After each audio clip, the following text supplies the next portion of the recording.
நம்ம வீட்டுல நீ காலையிலேயே முருங்கைக்கீரை பறிச்சுட்டு வந்தோங்க, மரத்துல இருந்து பறிச்சுட்டு வந்தோம். அது பாரு நல்லா அலாசி இந்த நம்ம சட்னி அரைக்கிறதுனால நம்ம வந்து இப்படி எடுத்துக்கலாம். ஏன்னா நம்ம சுத்தமா தலையை மட்டும் எடுக்க வேண்டியது இல்ல, கொஞ்சம் காம்போட இருந்தாலும் சரி இந்த மாதிரி எடுத்துக்கலாம். பாருங்க தலையெல்லாம் காம்பு இல்லாம நல்லா உருவி வச்சிருக்கிறேன். இது கொஞ்சம் எடுத்து வச்சிட்டேன். இன்னைக்கு இதை வச்சு ஒரு துவையல் தாங்க செய்ய போறோம். நல்லா சூப்பரா இருக்கும். சுட சுட சாப்பாட்டுக்குலாம் போட்டு சாப்பிட்டா அவ்வளவு சூப்பரா இருக்கும். நல்லா சளி வேறங்க, ஒரு வாரமா பனி பிடிச்சிட்டு பனி பெய்ஞ்சதுனால நல்லா இரும்பல் சளியா இருக்குது.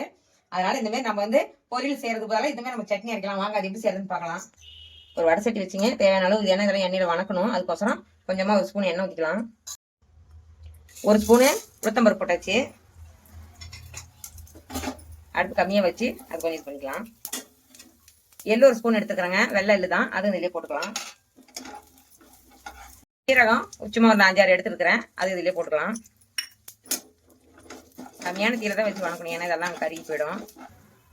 வரமிளகா ஒரு 6 மிளகா எடுத்துருக்கிறேங்க. நம்ம காரத்துக்கு தகுந்த மாதிரி எடுத்துக்கலாம். கொஞ்சம் காரமாக இருந்தால் தான் நல்லா இருக்கும். 5-6 பூண்டு போட்டுக்கலாம். சின்ன வெங்காயம் ஒரு இவ்வளோ எடுத்துருக்கிறேங்க. இது ஒரு 5-10 வெங்காயத்துக்கு மேலே இருக்கும், ஏன்னா பொடிசா தான் இருக்குது, அதனால இதுவும் போட்டுக்கலாம். இல்லையே குட்டி குட்டி தக்காளியாக 2 தக்காளி கட் பண்ணி வச்சுக்கிறாங்க, இது நிறைய போட்டுக்கலாம். வரமிளகாய் இதுல இருந்து எடுத்துடலாங்க, ஏன்னா கருகிரும். ஏன்னா தக்காளி வெங்காயமா வணங்கணும் இல்லையா, நம்ம அதை எடுத்துடலாம், இல்லைன்னா கருத்து போயிடும். வெங்காயம் தக்காளி வணங்குறது கொஞ்சம் உப்பு போட்டுக்கலாம். நம்ம தேவையான அளவு கொஞ்சமா தேங்காய் எடுத்து வச்சுக்கிறேன், அது இதுலேயே சேர்த்துக்கலாங்க. நம்ம நிறைய செஞ்சா தேங்காய் கொஞ்சம் உண்டுனா போடணும், நம்ம கொஞ்சமா செய்யறதுனால தேங்காய் கொஞ்சம் கம்மி பண்ணிக்கிட்டேன்.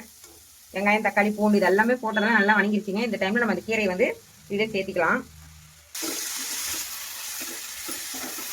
நிறைய வணங்கணுங்க, ஏன்னா முருங்கைக்கீரைங்கிறதுனால நல்லா கொஞ்சம் எண்ணெயிலே வணங்கணும். எவ்வளோ கீரை போட்ட பாருங்க, அதெல்லாம் வணங்கிருச்சு. இது நம்ம தேவையான கொஞ்சமா புளி போட்டுக்கலாம், நல்லா இருக்கும். அப்பதான் சாப்பாட்டுலாம் போட்டு பிணைஞ்சு சாப்பிட்றதுக்கு. நான் கழுவி எடுத்து வச்சுக்கிறேன், அது இதுலேயே சேர்த்துக்கலாம். நல்லா கீரை நல்லா வணங்கிருச்சிங்க. இந்த டைம் நம்ம எடுத்து வச்சோம்னா இதுலேயே சேர்த்துக்கலாம், ஏன்னா ஃபர்ஸ்ட் அப்படியே விட்டோம்னா கருகி போயிடும். அதனால நான் எடுத்துட்டு இப்போ மறுபடியும் இதுலேயே சேர்த்துக்கிட்டேன். அவ்வளோதாங்க. நல்லா ஆற வச்சு அரைச்சிட்டோம்னா நல்ல ஒரு முருங்கைக்கீரை சட்னி துவையல் எது வேணாலும் நம்ம இஷ்டத்துக்கு வச்சுக்கலாம். சூப்பரா இருக்குங்க. அவ்வளோதாங்க, நம்ம தோசைக்குள்ள வச்சு சாப்பிட்டுக்கலாம். சட்னி நல்லா சூப்பரா இருக்குங்க. முருங்கைத்தலை சட்னி ஆட்டியாச்சுங்க. நல்லா ஒரு தாளிப்பு கொடுத்தாச்சு, எண்ணெய் ஊற்றி கடுகு போட்டு பெருங்காயத்தூள் வரமிளகாய் போட்டு வணக்கி கொட்டியாச்சுங்க. சூப்பரா இருக்கும். சாப்பாட்டுக்கு, தோசைக்கு, இட்லிக்கு எல்லாமே நல்லா இருக்கு. இந்த நீங்க செஞ்சு பார்த்துட்டு எப்படின்னு சொல்லுங்க. பாய்.